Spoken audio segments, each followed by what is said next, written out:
बहुत समय पहले देवगिरी नामक राज्य में एक न्यायप्रिय लेकिन वृद्ध राजा राज्य करता था। उसकी एक ही संतान थी, रानी सत्या, जो बुद्धि, करुणा और साहस में अद्वितीय थी। लेकिन एक अभिशाप के कारण सत्या बचपन से ही पत्थर की बनी हुई थी। राजा ने अपने जीवन का हर क्षण उसे फिर से जीवित करने के प्रयास में लगा दिया। समस्त वैद्य, तांत्रिक और आर्षी विफल हो गए। एक दिन एक वृद्ध फकीर महल आया और बोला, राजन, तुम्हारी पुत्री पुनः जीवित हो सकती है, परंतु तुम्हें अपने जीवन के सबसे कठिन त्याग के लिए तैयार रहना होगा।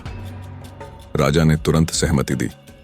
फकीर ने कहा, नीलकंठ नाम का एक बालक हिमवंत पर्वतों में जन्म लेगा जो सत्या को जीवन देगा, लेकिन वह कोई साधारण बालक नहीं होगा। उसके जन्म से पहले ही बर्फ की चट्टानों में गड़गड़ाहट होगी और आसमान नीला हो जाएगा। वर्षों बीते और दूर उत्तर में एक निर्धन ग्रामीण दंपति के यहाँ एक बालक ने जन्म लिया।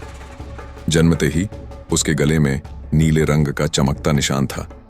गांव वाले उसे नीलकंठ कहने लगे। वह बालक बचपन से ही अलग था।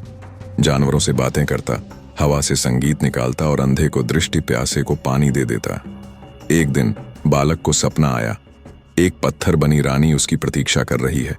वह चल पड़ा देवगिरी की ओर, बिना मार्ग जाने। रास्ते में उसे 3 दिव्य रक्षक मिले, एक अंधी सिंहनी, एक घायल पक्षी और एक जली हुई वृक्षकाया। नीलकंठ ने सबकी सेवा की और वे सब उसके साथी बन गए। जब वह महल पहुंचा, राजा ने परीक्षण के लिए उसे कई मायावी चुनौतियों से गुजारा। अग्नि की नदी पार करना, झूठ के दर्पण से सच्चाई खोजना और तपस्वियों की आत्मा से आशीर्वाद प्राप्त करना। बालक हर परीक्षा में सफल रहा।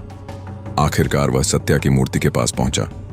उसने कहा, रानी, यदि मेरा हृदय शुद्ध है और मेरे कर्म निष्कलंक, तो तुम इस पत्थर से मुक्त हो जाओ। जैसे ही उसने यह कहा, उसके नीले गले से तेज प्रकाश निकला और मूर्ति दरकने लगी।